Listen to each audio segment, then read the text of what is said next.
The Lord be with you. And with your spirit. A reading from the Holy Gospel according to Matthew. Glory to you, O Lord.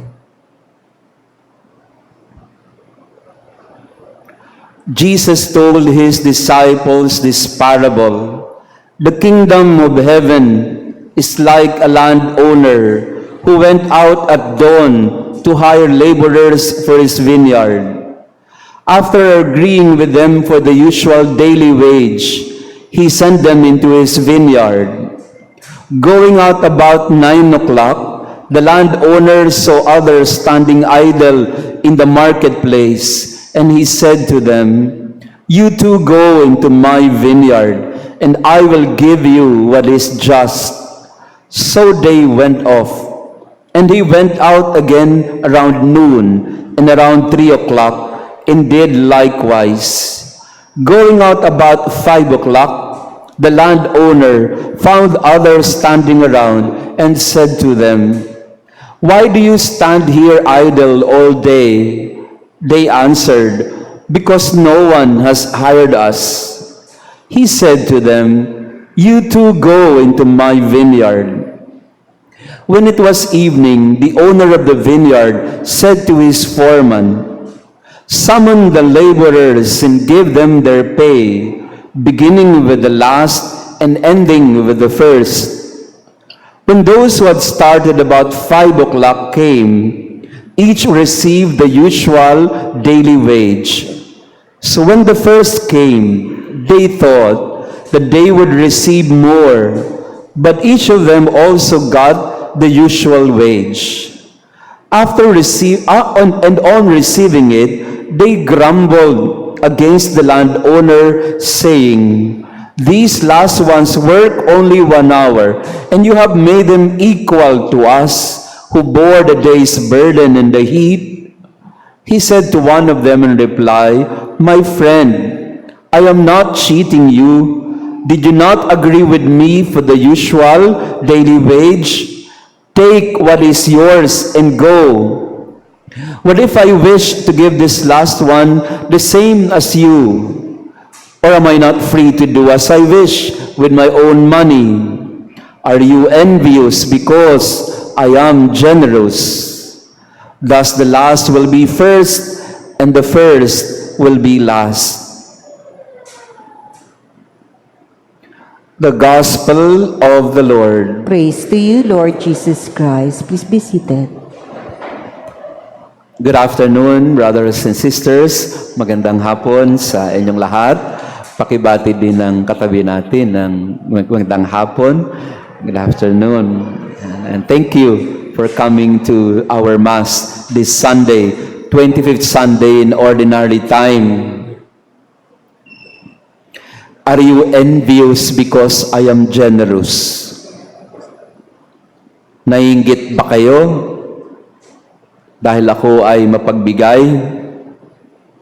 Ito yung tanong ng may-ari doon sa mga manggagawa na nagtatanong, bakit naman pareho kami ng sweldo ng mga nahuli? Di ba dapat mas marami ang amin? Ang sabi naman ng may-ari, "Teka muna kaibigan, may usapan naman tayo na ito ang ibibigay ko sa inyo. Hindi naman kulang din yun. And we agreed on that. And why are you now asking for more?"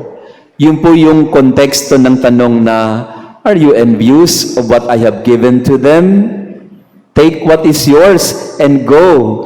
Be happy with it and be grateful for it. Because I have been just, and I have fulfilled my end of the bargain. Nagrabyado ko ba kayo? Hindi naman. Yun nga lang, yung mga nahuli ay binigyan ko din ng kagaya sa inyo kasi, di ba, kalayaan ko naman din yun, nabigyan sila. Ano po talaga yung issue ng ating pagbasa ngayon? Lalo na ng talinhaga ng mga manggagawa. Kasi ito po yung issue din natin sa panahon ngayon. Ano po yun? Ang issue po talaga dito ay when we compare ourselves with others. And this is really the heart of many of our conflicts, either in the family or in the workplace or even in the school, even among friends. Pag pumasok na yung inggit, pag pumasok na yung insecurity, doon na tayo madalas nagkakasiraan.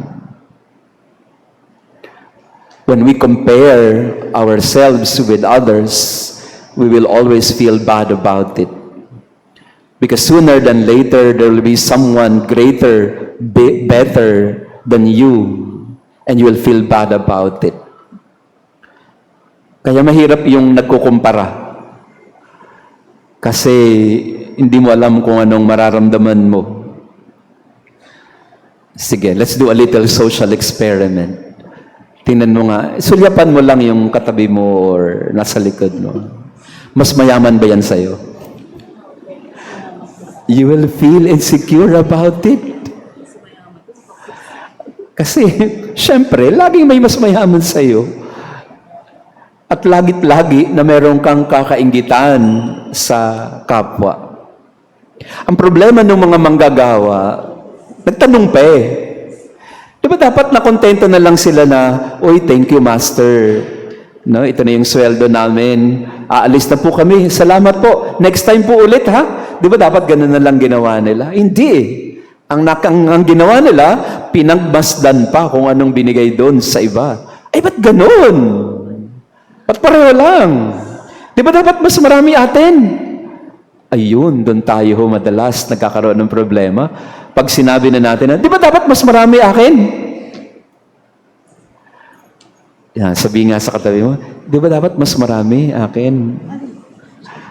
Kapag ka nagsimula na ho tayong when we begin to become more entitled. Assuming, yan. Marami ho sa atin ay mga asumera. We assume too much that we should deserve better, we should receive more because we are more entitled to blessings, to the more blessings from God, or at least from our efforts, and our efforts will be rewarded. Dalo na yung mga kabataan dito. Mga kabataan nandito ngayon. Taas nga ang kamay ninyo, mga kabataan. Yeah. When I say kabataan, siguro yan between 15 to 30 years old. Yan, kabataan yun. No? Pag 31 ka na, hindi ka na kabataan. No? Ano ka na? Yan. So, yan, madalas ito yung pinanggagalingan ng insecurity natin, mga kabataan ninyo.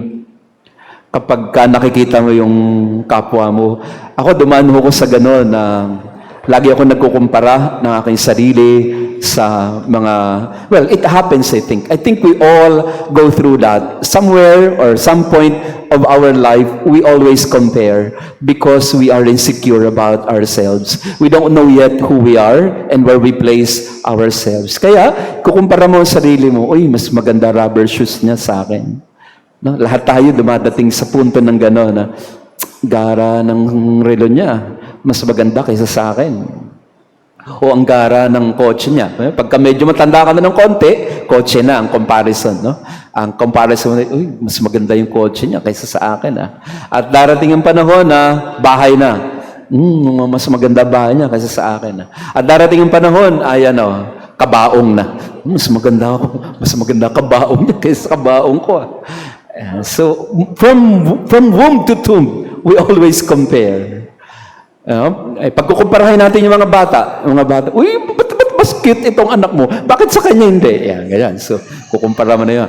Even among siblings, magkukumpara na rin ng mga magkakapatid. Ay, ba't ikaw, ba't mas matalino kapatid mo, valedictorian, ikaw hindi? Yan, yan. So, lagi na nagkakaroon ng mga useless comparisons, which would always lead to insecurity, and insecurity would lead to envy, and envy, jealousy, would lead to anger, resentment, until that resentment escalates into hostility. Ay mga kapatid, kapag may mga nang-aaway po sa inyo, huwag nyo nung laging papatulan. Kasi bakit siya nang-aaway sa iyo? Kasi madalas sa hindi, naiinggit lang siya sa iyo. Kaya pagka may mga nang-aaway po sa inyo, ang sasabihin nyo lang, inggit ka lang. And more often than not, that is the source of a lot of our problems in life and conflicts in the home and even, among friends. Minsan po ako ay nasa Bali at lumabas po ako ng aking kwarto ng hotel. Hindi po ako nakapunta ng Bali dahil may pera ako. Wala ho. Inibita lang ho ako. Pinamasahian lang ako. And then, paglabas ko ng aking room, meron palang sa katabi kong kwarto, napakatangkad, no? Napakatangkad na batang lalaki na poging-pogi, no? Talagang na-insecure ako no? Dahil nagkasabay kami sa elevator. Tangkad, ganda ng tikas, at ang pogi ng batang lalaking to. Kasi hindi ko pinahalata na na-insecure ako kasi si Joshua Garcia naman siya no? Kilala ko tong bata na to. Ayan, at sabi niya, kasi nakilala niya akong father kasi ako yung magmimisa. Father, nagmano pa yung bata. Wala naman pala akong dapat i-insecure. Pogi lang siya, pero pari ako. Pero madalas, no, pagka nakakakita tayo ng mga tao sa paligid natin, bakit ba lagi tayong na-insecure about ourselves? Don't compare. Ito yung sinasabi sa atin ng pagbasa ngayon. Never compare yourself with others. If you are to compare yourself with yourself. If you want to challenge yourself, it is always to compete with yourself, not with others. Because the moment you do that, that's the time that you begin to disempower yourself. Ito yung sinasabi ng may-ari ng ubasan doon sa mga manggagawa. Wala ba akong karapatan na bigyan din ng iba? Parang sinasabi din ng Panginoon sa atin na huwag mo ikukumpara ang sarili mo sa iba, kapatid, kasi meron ka din naman. Take what is yours and go. I've given you also. So don't look at the other side because I have reasons. I have reasons why I gave them what they have and you apparently don't have. And more often than not, God is wiser than us.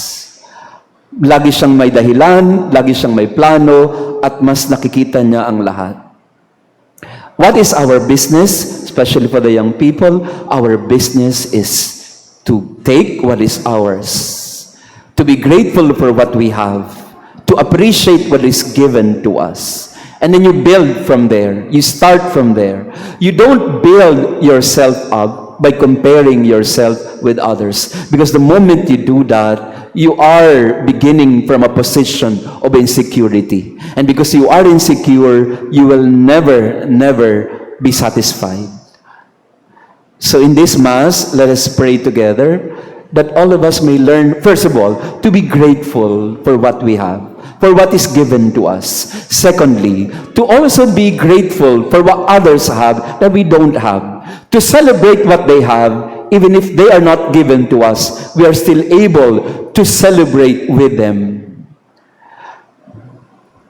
Minsan, hindi mo maipagpasalamat yung anong meron ng iba. Kasi gusto mo rin yun. Pagka gano'n ang pananaw natin sa buhay, na lagi nating hinahangad yung meron ng iba, hindi tayo mapapanatag sa buhay natin. At habang panahon tayo na magsisikap, na mapantayan ng iba, o marating kung ano ang naabot nila, at napabayaan mo na yung sarili mo. Kasi ang laging tinitinan mo ay kung anong meron sila. At napabayaan mo kung anong meron ka. Celebrate what they have. Be grateful for what they have. And if at all, if you want to be challenged by what others have, you begin first by acknowledging what you have been given. And from what is given, then we go. We go and we try to nurture what we have.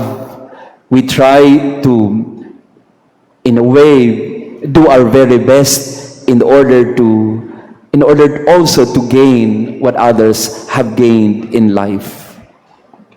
Maraming beses po, just to end, maraming beses, kaya ka laging hindi natutuwa sa buhay mo. Kasi nakikita mo na you can never make up or you can never measure up with others around you. Lagi mo silang hinahabol. Napapagod ka araw-araw kasi lagi mo silang hinahabol. Ang hindi mo alam, yung hinahabol mo, ay pagod na rin sila. Marami din naman sila din, napapagod na rin sila sa mga pinagdadaanan nila. Pero hindi lang nila pinapahalata sa'yo. Maraming beses, yung mga taong kinaiinggitan mo, naiinggit din sa'yo. A lot of times we don't know it. There are people that we are jealous of, when in fact they're also jealous of you for what you have, which they can't have. So ano po yung sitwasyon na yun? Isang sitwasyon na pareho tayong nakakulong sa ating mga expectations, sa ating mga entitlements, sa ating mga hinahangad. The best way, as our gospel today would tell us, is take what you have and go. Kunin ang sayo, ang binigay sayo, pagyamanin ito, palaguin ito, magsimula ka kung anong meron ka. Start with what is given, and then you move from there. Never, never start from what others have and what you don't have. Because the moment you do that, you will never ever reach the goal that you have set for yourself. In comparing yourself with others, you set the standard always in relation to others. Kapag ka isinasa buhay natin ng buhay natin na tayo ay laging nakadepende sa iba, kung tayo'y masaya o hindi natin mahahanap din yung sarili nating kasiyahan sa buhay. Brothers and sisters, it is an exercise in futility to compare yourself with others and to always depend your happiness on what others have. Ang taong laging nakatingin sa iba, hindi makikita kung ano ang meron siya. At madalas, nawawala pati yung binigay sa kanya. Take what is yours and go. This is the advice of the gospel today. You have been given, you have been generously provided. Start with that, and you go. Never, never live your lives in comparison with others. If you can't help it, if you are to compare or compete, compete with yourself. But never according to the standard of others. Once you begin to do that, we will never be at peace. We will never find who we are. Be grateful for what is given to you. Sabi po ng Ebanghelyo natin, take what is yours and go. Meaning, be grateful for what you have and begin with that. The Lord